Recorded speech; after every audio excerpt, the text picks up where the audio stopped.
Halo teman, jumpa lagi dengan Ko Awang Kagunan. Rahayu. Ada beberapa yang WA dan memintaku untuk merespon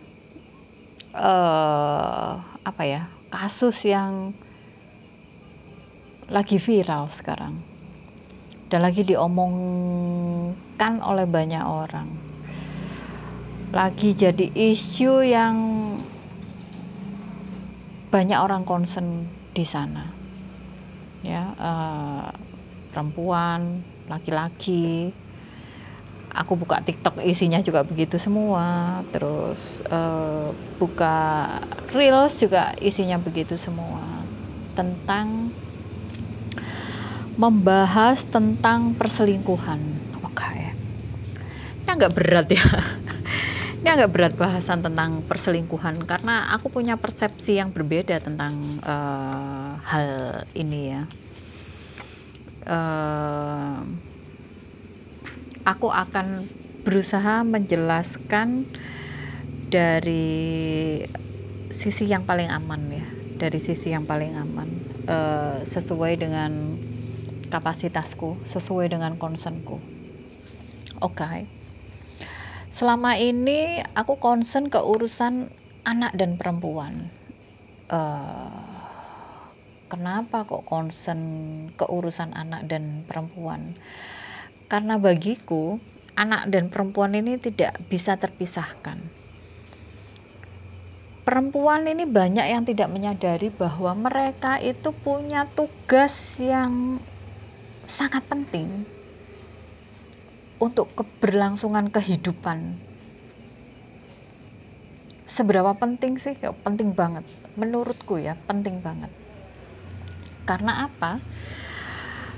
Tugas untuk membersamai, mendidik, merawat, membesarkan, menjaga, membersamai seorang anak manusia, itu peran terbesar itu diambil oleh perempuan. Ya maaf para laki-laki ya, bukan mengkerdilkan nilai, tapi ya memang itulah faktanya gitu. Di Indonesia itu budaya yang terbangun, laki-laki itu harus pergi keluar rumah untuk mencari nafkah, untuk memenuhi semua kebutuhan hidup anak dan istrinya. Sementara yang handle di rumah ya, yang untuk urus rumah tangga, urus perintilan-perintilan yang ada di rumah, merawat anaknya, menjaga anaknya, mendidik anaknya, membersamai anaknya untuk bertumbuh dan berkembang, itu kebanyakan peran diambil oleh perempuan. Walaupun sekarang sudah mulai tergeser ya, sudah banyak juga perempuan-perempuan yang berkarya di luar rumah, sehingga peran itu harus digantikan atau didelegasikan ke orang lain. Banyak yang begitu, tapi masih ada juga perempuan yang memilih untuk mengambil peran ini ya. Ya kalau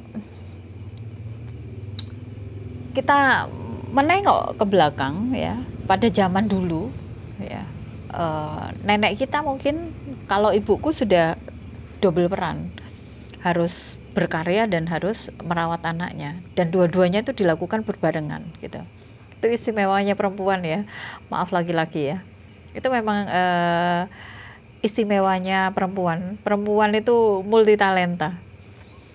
Kalau nenekku 100% ada di rumah ya, jagain anak-anaknya, ngurusi urusan rumah tangganya.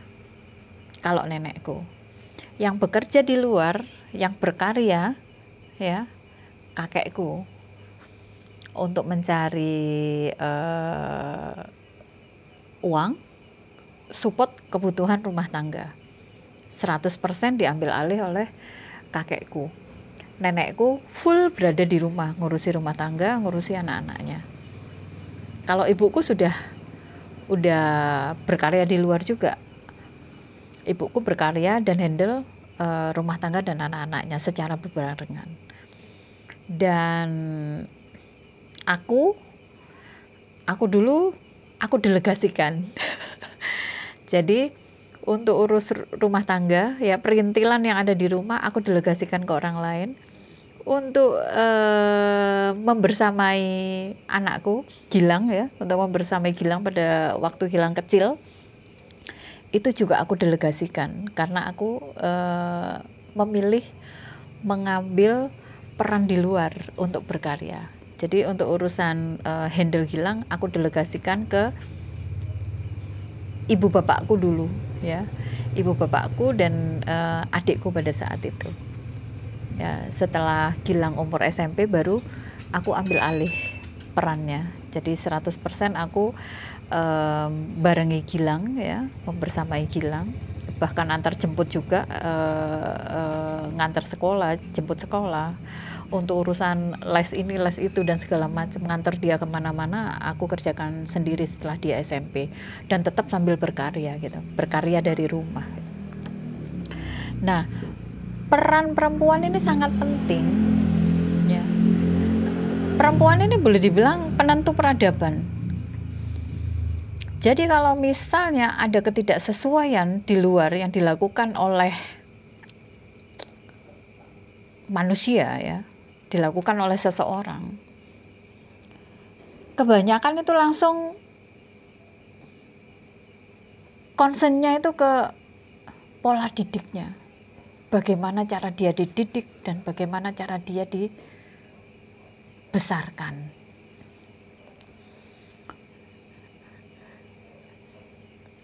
Menurutku, jadi tanggung jawab perempuan itu besar banget sebenarnya. Jadi sangat disayangkan kalau concernnya itu hanya di situ-situ aja. Sangat disayangkan kalau perempuan itu lupa atas tanggung jawab besar yang harus dia emban, ya, untuk keberlangsungan peradaban manusia. Bagus tidaknya kualitas manusia di masa depan itu tergantung kita sekarang, ya. Tergantung apa yang kita lakukan dan apa yang kita tanamkan pada anak-anak kita sekarang. Jadi ketika kita hari ini tidak berjuang untuk memperbaiki sesuatu, ya jangan harap nanti manusia-manusia selanjutnya itu akan lebih berkualitas daripada yang sekarang. Kalau kita jengah dengan banyaknya kasus perselingkuhan, banyaknya kasus perkosaan, banyaknya kasus perceraian mungkin, banyaknya kasus korupsi mungkin, atau banyaknya orang yang gak jelas, ya, banyak orang yang krisis kepercayaan diri, banyak orang yang krisis jati diri. Itu sebenarnya kita harus tengok nih apa yang sudah ditanamkan, pola didik apa yang sudah ditanamkan pada saat mereka kecil, ya, nilai-nilai apa yang sudah ditanamkan pada mereka sejak mereka kecil. Dan kita juga harus berkaca apa yang sudah kita tanamkan saat ini kepada anak-anak kita, apa yang sudah kita contohkan pada anak-anak kita, apa nilai-nilai yang sudah kita ajarkan pada anak-anak kita. Ini sangat penting, sangat berpengaruh untuk kualitas manusia-manusia di masa yang akan datang, yang akan menggantikan peran-peran kita nantinya, ya, yang akan menggantikan peran-peran orang yang ada di pemerintahan, yang akan menggantikan peran-peran yang ada di sosial masyarakat, tokoh-tokoh panutan dan segala macamnya. Itu tergantung apa yang sudah kita tanamkan hari ini. Jadi kalau misalnya mau memperbaiki peradaban, ya perbaiki diri kita, perbaiki pola asuh kita terhadap anak-anak kita, ya. Berikan teladan-teladan yang baik untuk anak-anak kita. Kita mulai dari rumah dulu deh. Tanamkan nilai-nilai yang baik pada anak-anak kita. Ya, seperti yang sudah ditanamkan oleh leluhur-leluhur kita dulu. Jadi kita harus menilik kembali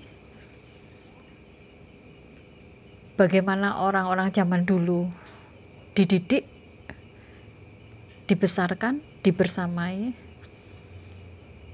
Kita ambil contoh-contoh yang baik, ya, disesuaikan dengan zamannya, disesuaikan dengan zaman yang ada sekarang. Ini kita harus berjuang sama-sama nih. Supaya apa? Supaya kualitas manusia, kualitas orang-orang yang ada di Indonesia khususnya, itu bisa jauh lebih baik daripada yang kita lihat sekarang. Yang kita lihat di medsos, yang kita lihat di Facebook, yang kita lihat di Reels, yang kita lihat di Instagram, yang kita lihat di YouTube, yang kita lihat di TikTok. Kalau kita sudah mulai jengah dengan semua itu, ayo kita bareng-bareng untuk memperbaiki. Karena pondasi itu harus kita bangun saat ini. Dan dampaknya itu akan bisa kita rasakan 15 tahun mungkin, 20 tahun, 25 atau 30 tahun lagi. Gitu ya teman. Ini prolog dulu, nanti sebelum aku masuk ke ranah pernikahan, cinta, kesetiaan, dan perselingkuhan. Seperti yang kalian ingin dengar dariku, ya. Apa sih pendapatku tentang cinta, tentang pernikahan, tentang perselingkuhan, tentang kesetiaan dan segala macam, tentang rumah tangga, ya, sesuai dengan versiku ya, sesuai dengan versiku. Oke, kita akan lanjutkan topik-topik yang tadi aku sebutkan ya setelah sesi ini. Oke, jangan lupa perempuan-perempuan Indonesia, ada tanggung jawab besar yang kita emban. Baik buruknya peradaban itu di tangan kita perempuan. Baik buruknya kualitas manusia di masa depan itu tergantung dari apa yang kita tanamkan sekarang. Tanggung jawabmu ini enggak main-main loh ya. Jadi menjadi seorang perempuan, menjadi seorang ibu, itu gak gampang, tanggung jawabnya gede. Nah, mulai sekarang mungkin ada baiknya merenung sejenak dan mengevaluasi apa yang sudah kita lakukan, apa yang sudah kita berikan ya pada anak-anak kita. Untuk apa? Untuk kebaikan mereka nanti. Bukan untuk kebaikan kita, untuk kebaikan mereka nanti dan untuk kebaikan bangsa ini. Oke, sampai ketemu di sesi selanjutnya. Rahayu, dadah.